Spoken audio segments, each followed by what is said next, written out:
No Cookie. The tariffs haven't affected your dog food yet, but we're still against them. Oh, hey everybody. Welcome back to JL's Book Club, where we don't talk about Fight Club because I didn't read Fight Club. We got 2 books for you this week.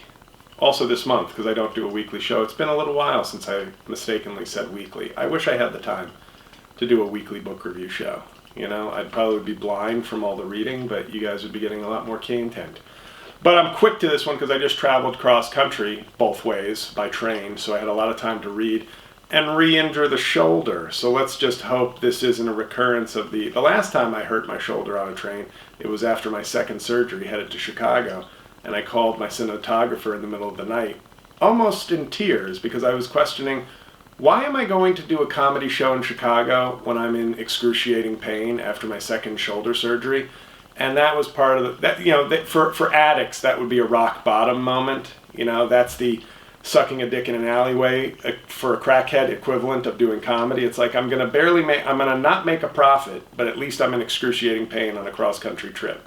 So, I think I may have re-injured it in my sleep. Isn't that the way to injure a shoulder? In your sleep through no fault of your own? But anyway, we'll be talking to my lawyer and contacting Amtrak soon if I've had a written... No, I won't. I'm just going to realize my life sucks. Anyway, guys, books. We're here for books. And I read 2 in the last week. So I'm quick with the April book review episode. The first book, nope, gotcha. We got new beverage of the month. Still no repeats.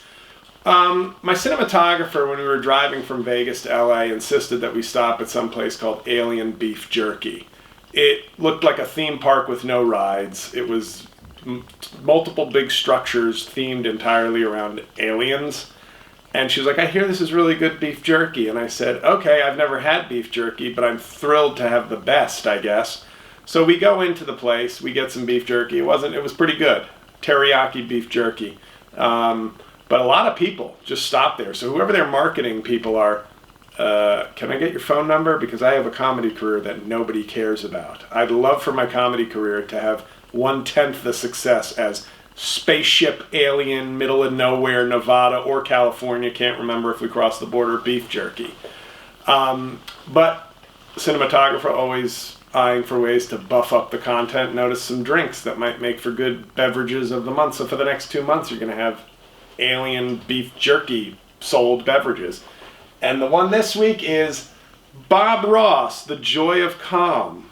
I guess he's the Paul Newman of random cans of beverage at Alien Beef Jerky. This is called Peaceful Passion Fruit, okay?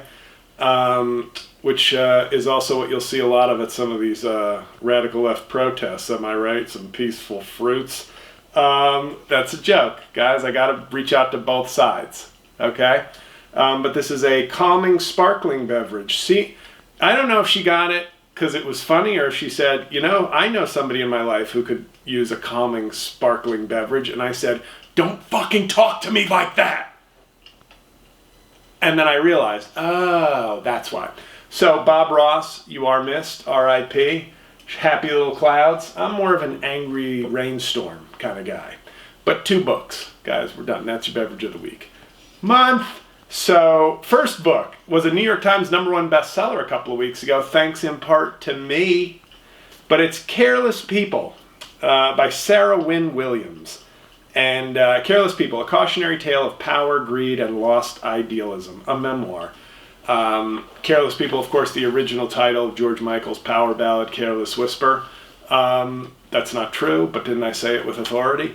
Careless People, I read an article about this in the Times like the week before it came out, and I was intrigued because it was basically, as I said on the last review, spilling all the Asperger tea about Meta. And then there was an article the next day after reading the article about the book saying that Meta had sued successfully to stop Sarah Wynn-Williams from promoting the book. Didn't mean that the publisher could not promote the book, but that she was barred from promoting the book. And I thought to myself, boy, that makes me want to read the book even more. And I did, and I got it, and it was, let me tell you something. I was surprised at how good a memoir it was, because obviously 90% of the book is about her time at Facebook/Meta. But even the way she starts off the book with almost getting murdered as a teenager in a shark attack, I was like, whoa, This is like The Social Network with 10% of Jaws. What an interesting book. The thing that I realized about her is she basically created her own job at Facebook because she thought it was going to be a revolutionary company. She was right in wrong ways about that, but that it was Cookie, don't chew your paw, please. Okay, I'm talking about a woman who almost got her leg bit off by a shark, and you're biting your leg. That's insensitive. Cooks, we don't do that. Come on, we're trying to help you out. Thank you, girl. Hey, everybody, just talking to my co-producer, Cookie Bear. But when she goes to Facebook, she thought it was going to be this revolutionary company, and she had a very high position eventually at the company. And she's traveling to all these countries to try and expand internet. You know,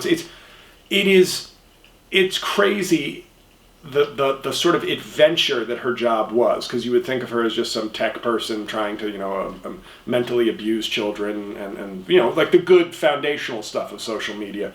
But she's going to like far off places to try and expand internet with governments in South America and Asia. The China stuff is really damning in terms of how much Mark Zuckerberg was just like, you know, just China, please, we'll do whatever you want. Just let us get to your users, please. But I thought what was so amazing about the book is it's such a condemnation of Mark Zuckerberg, who really comes off in the book. I think The Social Network, which is one of my favorite movies, and I think one of the best movies of the last 15 years, Mark Zuckerberg comes off too cool. No criticism of Jesse Eisenberg's performance. He's been giving it in every film he's been in since. Hello, Kieran Culkin School of Acting. You get one performance and you do it in everything and go. But he is so good in The Social Network, but so inaccurate in ways, because he's a much more confident, crisp. He's the cool Asperger's, and there really isn't. No offense to all my people on the spectrum. I see you.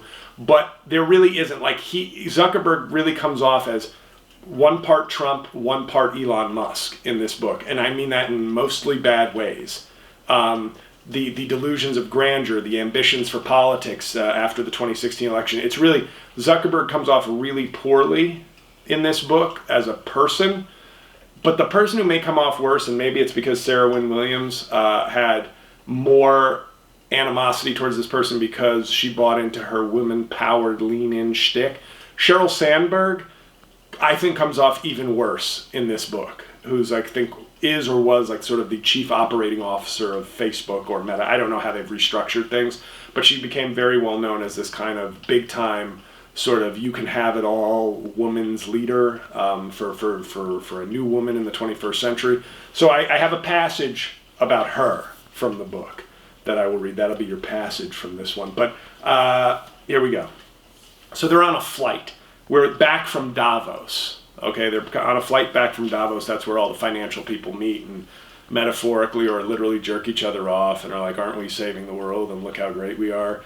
So they're on that flight, and we're an hour out of... Oh, do we have an ad? Is this an ad-supported fire? Fuck what the Bengals said. Eternal flame? I guess not. Look at that. Look at what we're sponsored by, guys. All right. You know, I liked a better America when we had ad-free fireplaces. Oh, Mikey Show for governor. That's huge. She is running for governor. Yes. That's big news for this guy. If you ever listen to my fucking content, and if you're like, why is this big news, JL? You're a bad fan. You're a bad fan if you don't know why this is big news. That's you're a bad fan.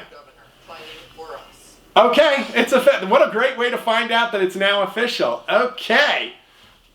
YouTube survey. I mean, really. Anyway, the fire will come back, but the Bengals lied. I thought that was an eternal flame. We're an hour out of Zurich when Cheryl emerges back into the cabin in her pajamas. They're on a private flight. What are you doing? I'm going to bed. As if it isn't obvious that we're preparing all the emails that'll go out under her name. Lots to do, I said cheerily. But it's better if you rest now so you can get back on California time, she insists. I'm okay, I respond. There is only one bed in the jet, and Cheryl is obviously using it. Sarah, come to bed. Thank you, fire. You know, come to bed, and like that, fireplace. Look at that. You thought this was a mistake? Her tone hardens. I look around the corner. I look around at the others to check if they heard what I did. I shake my head and she repeats her instruction. Sarah, come to bed. We're at a stalemate. I look around desperately for support from the others, but everyone's looking away. On the long drive from Davos to Zurich for the flight, Cheryl and Sadie had taken turns sleeping in each other's laps, occasionally stroking each other's hair, while I tried to make myself as small and invisible as possible, feeling uncomfortable with what I was seeing. I hoped my enormous bump, she's pregnant, made it clear that my lap was not available for my coworker or boss. Regardless of motivation, it was not a position I felt I, or anyone else working with Cheryl, should be put in. I made pleading eyes at Sadie, hoping she might be up for another close moment with Cheryl. Sadie shakes her head. Cheryl sees this silent exchange and snaps. Sadie slept over lots of times, and I'm not asking Sadie, I'm asking you. I don't want to do this for all the obvious reasons. It wouldn't be right for a male COO to ask for this, and it's not right for a female one too, but one thing that popped into my head, I'll confess, is that I'm scared of something that happened on a flight a few weeks before this from Tokyo to San Francisco. So exhausted by work and pregnancy, I fell asleep before the flight even took off and woke up with a start. Everything around me was white. I couldn't get my eyes to focus, and I couldn't see a thing. Just white. It reminded me of what I saw during my father's leisurely drive to the doctor after the shark attack when I really thought I wasn't going to make it. I go into a complete panic. Maybe I'd pushed myself to my limit and had a medical emergency. Maybe it was a pregnancy side effect, or maybe I was having a breakdown. Maybe I shouldn't be flying so heavily pregnant. I tear at whatever my white confines are, and as they fall and the interior of the aircraft reappears, a flight attendant rushes over. In the most exquisitely polite terms, she explains that I had been snoring so loudly that I was disturbing other passengers, and the enterprising Japanese crew had erected a small white tent around me to try to muffle the sound. I was mortified. I tried to explain to her that I never normally snore. It's only because I'm so uncomfortably pregnant. As Cheryl is insisting that I get into bed with her, I'm worried about many things, including that I'm so exhausted after working around the clock for Davos that there's a reasonable chance I would horrify Cheryl by falling asleep and snoring at antisocial levels. I look at Sadie for guidance, but her face is completely blank, as if she has vacated her body. I'm on my own here. No, it is simply impossible for me to get into bed with Cheryl. I'm resolute. I tell her no, I can't. But people say no to Cheryl so rarely, she doesn't know what to do with this. She retreats to her bed, making no effort to hide her frustration and resentment. I know something has broken between us. I know consequences will follow, but I don't know what they'll be. What a bitch! Sheryl Sandberg, I mean, there's just so much, and she basically lays it out that she's like a lot, in one part of the book, she says in those uncertain terms, like, you know how a lot of people who always say are so pro this, pro that, and are actually hypocrites behind the scenes? Not for nothing, but nobody talks more about feminism and being pro-woman than Sheryl Sandberg, and she leaves it at that. You connect the A and B. But Zuckerberg and Sandberg come off horribly. It's really a book where you read it and you just go, we should all dump Facebook. There's so many things like that. But I did dump Facebook, and then when I got shadow banned on Twitter, I rejoined Facebook in an effort to, not because I needed to reconnect with 98% non-friend friends, but because I needed my stuff to reach people. But reading this book, it's one of those things where I go, yeah, it's probably, it will cost me absolutely nothing if I leave Facebook. But it's run by horrible people for horrible motivations that have only gotten more horrible as they've gained sort of power in our society. But it's a really sort of juicy, the husband of a friend of the cinematographer in LA, when I described the book, was trying to find a way to synthesize how I reviewed the book. And he said, high-end trash. And I said, yes. Meant with full compliments, high-end trash. Kind of like when I read that book Unscripted about Les Moonves and Sumner Redstone, the Viacom battle. That was so trashy, it almost devolves from high-class trash to middle-class trash. It was so sexual and trashy. But this is high-class trash. But I enjoyed reading it. I read it in 3 days. It's good stuff, and really tells you a lot about the people who are controlling so much of our information. So that's book one, and the second book is Martyr, because it has an exclamation point, by Cauvin Akbar. I hope I pronounced that right, but I didn't. I know, like most of my fans, he won't see this book review. This is a book that I had read. I think, as I said last month, Anthony Jeselnik, I believe, had his #1 book of the month. And my favorite book of the year is called Martyr by Cauvin. Fantastic, phenomenal book. But it made the New York Times top 10 for the year, as exhibited by a little seal here. And I saw it was 50% off in Barnes & Noble like 2.5 months ago. And I said, oh, perfect. And then like 4 days later, it was out on paperback. And I said, very crafty, Barnes & Noble. But probably the same, half price for this is probably the same price, if not a touch cheaper. They probably just wanted to get rid of their hardcover inventory. This is a book. The man is like a poet by trade, but now this is his first novel, and it's been critically acclaimed. And I really liked it. I found it just very engaging, very humorous, but just an interesting, quick read about an Iranian American who basically, is dabbling. He's obsessed with death because his mother died in a flight when he was a baby, and then his father died when he went to college. These aren't spoilers. And he's sort of obsessed with death, but then also concerned about how in this country as an Iranian American, if he's concerned about death or writing about martyrs for a book project, like, does he seem more dangerous with that? What should he do with his life? He wants his death to matter, so he has to make his life matter. But it's really, it's heavy themes, but really just kind of a fun read. Not even if it's not funny all the time, but kind of like an engrossing, engaging narrative. There's a huge twist in the book. And I'm obviously not going to tell you what it is. And then the last chapter, and for people who've read this, I know my friend who gets name-checked here a lot. If I had more friends engaging with me through text and social media on books, maybe you'd get name-checked. But my friend Pat, he probably has a rule in his house. Hey, everybody drink when JL mentions me on a book review. But my friend Pat had read this before me, and which I don't like. I like to set the trends among my friends, not the other way around, okay? If I can't even influence my own friend group, how can I be an influencer? Duh. But he read it, and I think he said he liked it, and I think he wanted to discuss probably the twist, but also the ending. The ending has, and I've never read, who wrote Fight Club? Who wrote that book? Chuck? Is it Chuck Palahniuk? Or I don't know, I've never read his work, but somebody named Chuck, I think, wrote Fight Club. But I got the same feeling from this as I got from Fight Club, which is, and it's not the same twist, so don't try to figure out like, oh, is he not? It's not that. But in terms of you're watching this cool movie, you're enjoying it, then there's this big reveal, and then there's this kind of weird ending where it's like I'm going to shoot myself in the head and make like part of me go away or something. And I'm talking about Fight Club on this review, and what is the one rule of JL's book club? We don't discuss Fight Club because I didn't read Fight Club. I violated my own rule. I have violated the sanctity of this space.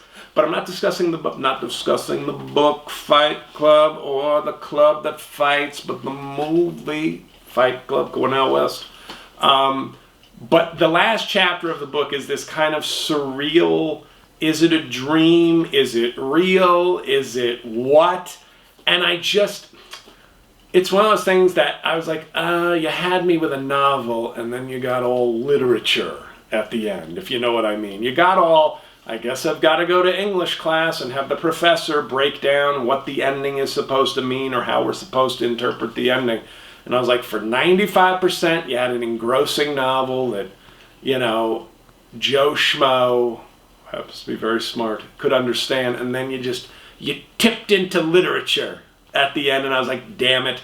And I looked up Reddit pages to explain it, and some people were, and I don't mind a book ending with a thought-provoking ending, an ambiguous ending. I hate also being like, am I way off? Do I not know what the fuck I'm talking about or thinking here? Am I an idiot, or am I on track in my ambiguity and uncertainty about the ending? But it's paperback now, so obviously I recommend both of these books. There's a nonfiction and a fiction for you, a paperback, hardcover. That's called versatility, folks. There's something for everybody. If you like fiction, great. If you like hardcover, great. If you like nonfiction, great. If you like softcover, great. And if you don't like books, what in the hell are you doing watching this? But, oh, we got a growl from Cookie because she wants to bite her paw off, and we're having a real fight off stage right now. There's chaos. I am the calm amidst the storm right now. So, Cookie, relax. So, next month, folks, May, I promised you Russian Boy Spring, and I'm delivering. Gulag by Anne Applebaum. We got another long-ass round-trip train ride to Toronto, so we should make a healthy chunk out of that. And Khrushchev, The Man in His Era. So you're going to get a lot of Russian. Cook up the borscht and get yourself a nice blonde prostitute because we're doing Russians next month. So on that note, thank you for watching. Thank you for being patient.